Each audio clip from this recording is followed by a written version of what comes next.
This episode is part of a special Women in Leadership podcast series. So really excited to bring another podcast together today from the Society for Healthcare Strategy and Market Development, focusing on amazing female leaders in our industry. I have the absolute pleasure to be here with Danielle Gathje. She is the Vice President of Hospital Operations for mHealth Fairview St. John's. Did I get that right? You got that right. Awesome. Danielle, I'm so excited about this conversation. A little bit of background, we've been hosting some of these special podcast series for SHSMD, really just focusing on highlighting female leaders in healthcare and having them just share a little bit about their background and their career trajectory, because I think a lot of times we go into a role or an industry thinking we have to have it all figured out. And I've just been so amazed and surprised by the women that I've had the pleasure to meet, just learning about how they pivoted, how they changed, how they refocused, and used all of the history and all of the knowledge and expertise that they've gained, and continue to carry it forward. So I'm really excited to talk to you today. So let's just get into it. Great. Well, thank you so much for having me, and thanks for doing this. I really appreciate it. Absolutely. So Danielle, why don't you give us a background of who you are and what you've done and kind of how you got to this point? Sure. So a little bit about me is I actually went to school in Stevens Point, Wisconsin for my bachelor's and got a bachelor's degree in biology, but I minored in chemistry and safety and health protection. Safety and health protection was a little bit of an ad. I was really on the pre-med side, thinking that I would be on the provider side of healthcare. And during our genetics term, my roommate went home and she was really struggling with it. And she came back and she goes, I think I'm going to take the safety and health minor as a backup in case I want to be on the support side of healthcare or, in between. And I said, that sounds great. We had all our classes together. Like, we met in our first couple of days of college. And so I was like, I needed a second something. I wanted either a second minor or a second major. And I was like, that sounds great. So we graduated, and nobody tells you if you graduate with a general degree that there's no jobs right after that. That you kind of go into the pool. And so either you have to continue to go to school or you have to find something along that path that gives you some experience. So I worked at a pediatric clinic in Minnesota for a year, shadowed a couple of the physicians. They let me do some intakes, try to see what that was like. They did a lot of that hands-on training, got to do a little bit of everything there. And I thought, I'm going to go back to school. So I was taking some classes at the U, thinking that I would go on the provider side. And one of the big things is they wanted some hospital experience. And so I had done some volunteering when I was in college, just at the hospital, transporting patients, guest services kind of thing. But then I got a job at United Hospital in St. Paul, and thinking that I would get into the program, and I got waitlisted. And so I started as an admin. About 3 months after that, I got recruited into employee safety. And 6 months after that, I got recruited by facilities to do safety and emergency management. And then once in facilities, you just other duties as a side. So you start to learn a lot of things. And I really just never looked back because I really enjoyed it.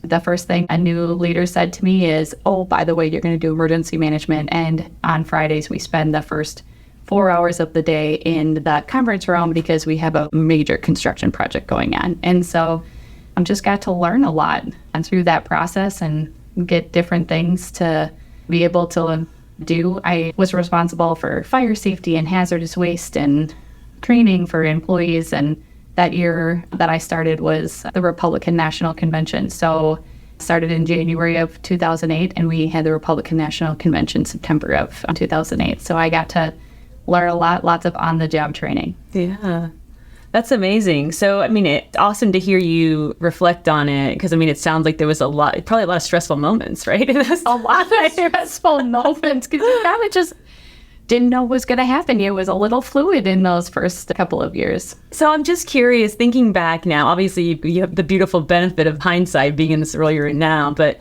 looking back, how were you able to stay flexible and positive? You entered into a lot of roles that were new for you. So can you talk a little bit about kind of how you mentally managed all that? Yeah, you learn a lot in those first couple of years after college, like what is a real job. But I had the benefit that when I first got hired as an admin, that leader was extraordinarily helpful. He knew that I wasn't going to stay long. He still wanted to hire me. He actually told me that. He goes, I'm just hoping you stay enough time to be able to like help our department. And I didn't know what that meant because I was like, you're just brand new. You have no idea what's going on. Yeah. And I knew what I didn't want because then you kind of navigate a few things. But once you surround yourself with the right people and you have a good team, that is when I think everybody starts to really flourish, is that you get people who encourage you. And even when they're trying to teach you, they're not teaching you in a negative way. They're teaching you in a positive way to help you grow. And I think that I was fortunate enough within that first couple of moves to really get people who saw something in me that I didn't recognize. Because when you're early in your career, you don't always recognize some of the things that you can bring to the table. And you have to have other people that recognize that in you first. And then they help you start to become that leader or that person that they see some of the qualities, but you're just not there yet because you're just focused on what you're trying to do because you've never done it before. I think that is such an amazing point. Even in conversations prepping for this, it's just striking me now the fact that being able to identify the mentorship that you've received and the importance of the team, I think that's something that's really important that we all need to understand and think about, because as we have team members coming on board and as our teams grow and we have new people coming into the industry and in our field and our roles, that's really important. Being able to find those things in people that they can't see in for themselves and help nurture that is really, really powerful. It is really important. And I've had the benefit of that. And I've met throughout my career other people who do that. And I try really hard to be able to do that now myself, to be able to support other people as they look for what they want. You have to identify the characteristics and help them, but then ultimately help them find the path that they're looking for. But being able to be there for them, to be able to find that and to be a sounding board or just help them find the next direction. Yeah. I just think that's great. So understanding you've done a lot of different things, you've got a lot of experience in a lot of different areas. Can you talk a little bit more about your current role and what you oversee and how you use some of those experiences and lessons learned and apply it to your current role? Yeah, so I started at St. John's 8 years ago. Actually, last week was my 8-year anniversary and we celebrated. It was super fun. So I started at the facilities director. I became then the East region for Fairview, so several hospitals. And during COVID, I decided to go back and get my master's degree. The interesting part, I think part of it is just being a science major and a biology major. I took it, I'm not a clinician, but just having a lot of that background when COVID happened and kind of all the things that you see, you're like, this is going to be a while. And so my kids were at a point where it was like, okay, if we're going to take a little pause for sports and things, this is the right time. Otherwise, life gets really busy. And so when I went back, I get my MBA, it really gave me a great perspective. So I went to the University of St. Thomas and really it was a cohort model. So it was physicians and nurses and insurance people who worked for United Healthcare and just a lot of different perspectives. And so I learned a lot during that period to be able to get the role that I have now. So then right before I graduated, I got this role as the Vice President of Hospital Operations. And my role is really surgery reports to me. The emergency department reports to me. And then also we have a matrix organizations. We have service lines and domains. And so to be able to make sure that we are really doing a lot of cross checks and have a broader perspective across the organization, but indirectly the support services departments report to me. So EVS, nutrition, facilities, imaging. So they all have like dotted line reporting structures because they report up through the service lines, but then they'll report back to the VP of Ops because it has all that other operational components to it. Yeah. So can you talk a little bit about the challenges throughout your career and kind of how that's shaped your path? Well, a lot of challenges are, it seems weird to talk about, but it is a fact that, as a young female, getting into facilities was a challenge. I started safety and emergency management, which it was probably a little less challenging. There were quite a few people in emergency management on the county side and the hospital side, but not necessarily for facilities. So when I started taking on more of that facilities role, being a young female and without an engineering degree really was a challenge. There was people who really thought, well, can you do this job? Do you know what you're talking about? How do you know that? Those kinds of things. And interestingly enough, a lot of jobs are on-the-job training anyway. Yes, you have to have a foundation. Yes, you have to be able to know the business side or some of those things, but you also learn a lot as you go, no matter what career path that you take. But those were some of the challenges. And so as I took on more responsibilities, I took on the maintenance department, I still had a job title that said emergency manager. And so when we did some restructuring, there was some confusion about my role because I had this job title that was a little different that didn't really match my job description. And so I worked really hard that year to show the administration that I knew all of this. I actually earned my CHFM, which is the Certified Healthcare Facility Manager designation through the American Hospital Association in 2015. And after I earned that, I applied for the engineering manager role that had opened up at my previous hospital. And so with some encouragement, honestly, from some of the leads in the departments, which was really, really helpful. You don't know how people are going to respond when you transition roles, and their support was very helpful for me to make that decision because there was so much kind of barriers in my path necessarily. So once I got that, though, it was interesting because you're having a different title and then having that certification really changed some directions for me and was able to do the things that I wanted to do next. Yeah, so it sounds like a mix of advocating for yourself and building support, right? So internal just relationship building seems like a big part of it. Yeah, it is a lot of support. And some of it is, again, your network of people.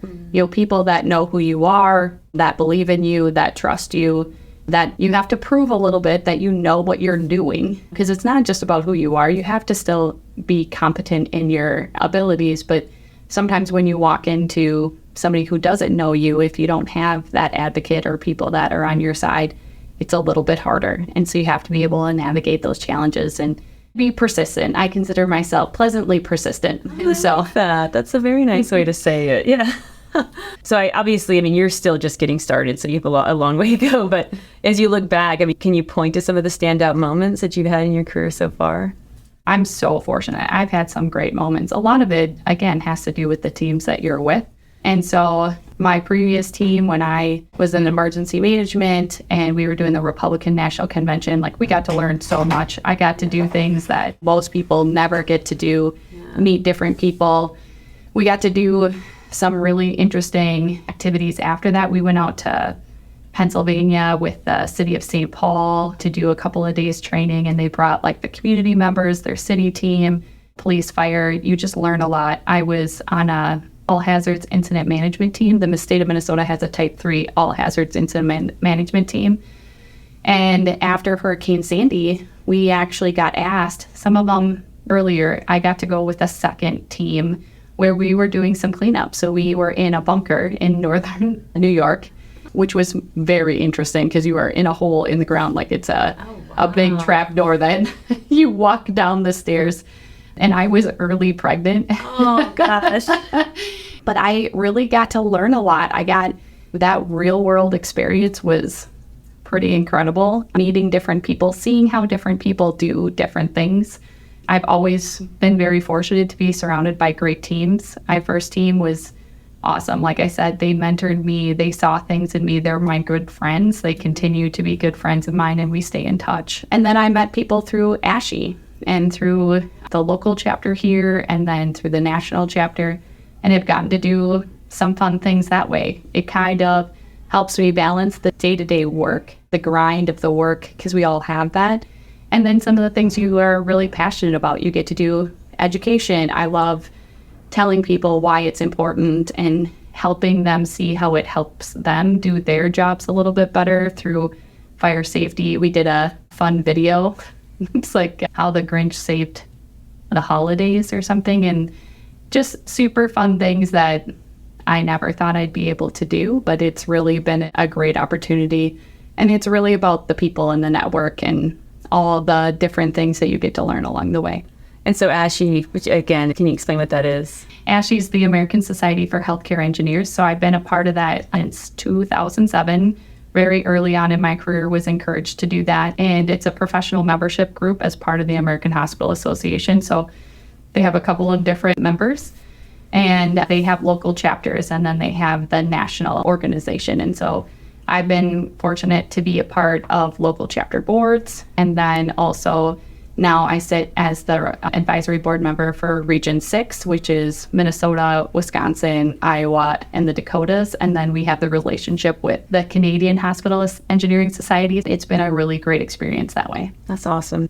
So it sounds like you're just the constant learner. So, is that accurate? It is pretty accurate. I really do like to learn. I think it just makes life a lot more interesting. And as you learn things, you get to meet new people or explore new paths that you may never knew was possible. And in healthcare, there's so much to learn, whether you're on the support side or you're interacting with the clinicians, and it's ever evolving and growing. So yes, to answer your question, yes. Yeah. I love to learn. I think it's super important to what we do, but I also intrinsically just find it very fun. One of the challenges that women face in particular is a level of comfort in taking on new challenges and taking on new roles. I mean, it goes back to that imposter syndrome or that feeling like we're not quite ready yet. So, I mean, it sounds like, you've obviously had to do this multiple times in your career, taking on new roles and advocating for yourself. So can you talk a little bit more about how you knew you were ready for the next role and what that looked like? I think that's hard because sometimes you don't know you're ready, but yet you still take a little bit of a leap of faith. And again, like I said, I had people around me that saw things in me. When I took the role here at St. John's, that was really hard for me. I really didn't expect to do that. It was a step up in a role for me. I went from the engineering manager to the engineering director. And coming into a new team was hard because you don't know them. They don't know you. They were pretty skeptical of me, which was really interesting. They told me after the fact.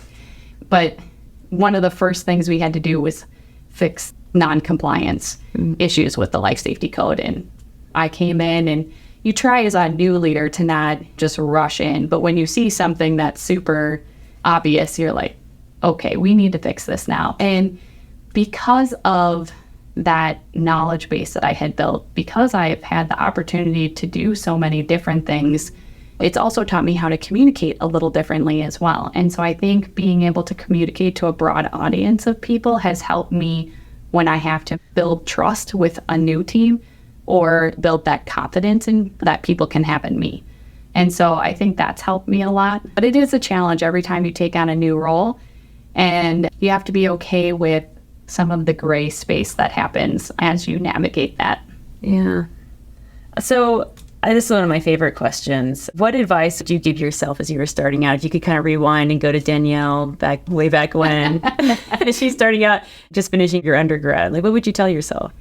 Yeah, I was thinking about this, and I was like, I would probably say, don't let your ambition hide the joy. And the reason that I say that is that when you start early in your career, you're just so eager to suck everything up and what is the next thing, and you're just trying to prove yourself so much. And so that ambition typically in the beginning is overwhelming, almost. Not overwhelming, it's probably not the right word, but it is a lot because you are trying to prove yourself. And I think that I wish, and I do a lot more now, and I don't know if I wish, but I would tell myself, enjoy it a little bit. Enjoy the fact that you're able to do all these things instead of just looking to the next, and that it will happen, and it'll happen in its own time, because we all have setbacks. I had setbacks. I had people tell me, you're not ready.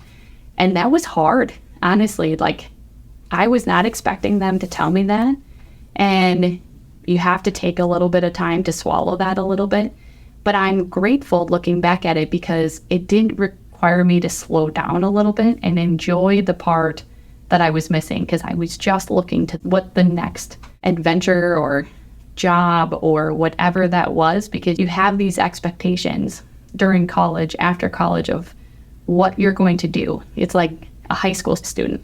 Where are you going to college? What are you going to do? And you don't always know those things, but you feel like you have to be moving to the next or have that path, instead of just really absorbing the moment and enjoying it, because it goes by really fast. I mean, that's the truth of having kids, your job, your life, that saying of the days are long, but the years are short.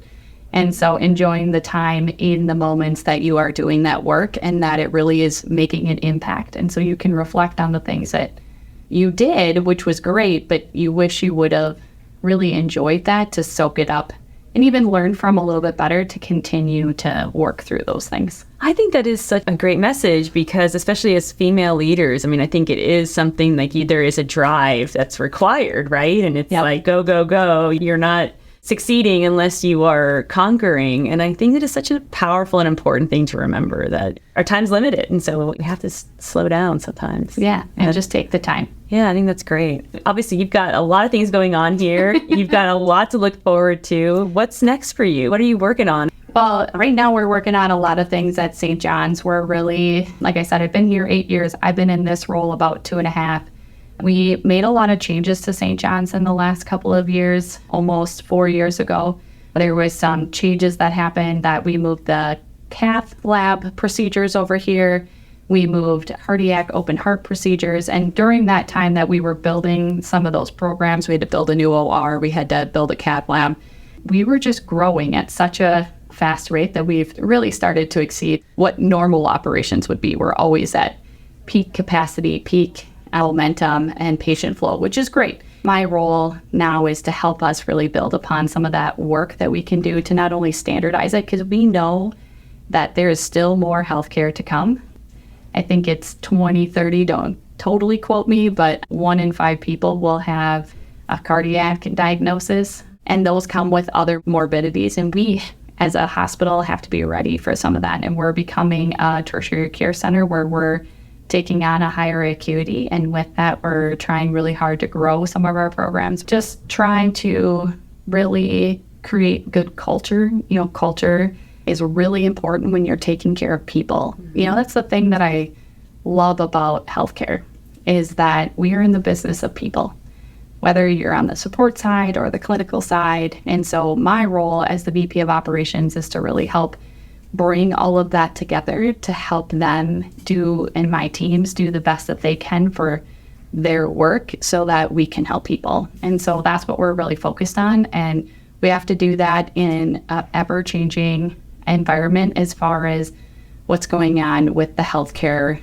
challenges, and where we're seeing people that have left because of COVID. We're seeing, I actually was watching the news the other day and they were saying millennials don't even have primary care providers. They use urgent care and ED. This was on the news. And I thought, oh man, that's going to be a problem, because we did that like 10 years ago. Yeah. And the healthcare industry had really helped drive.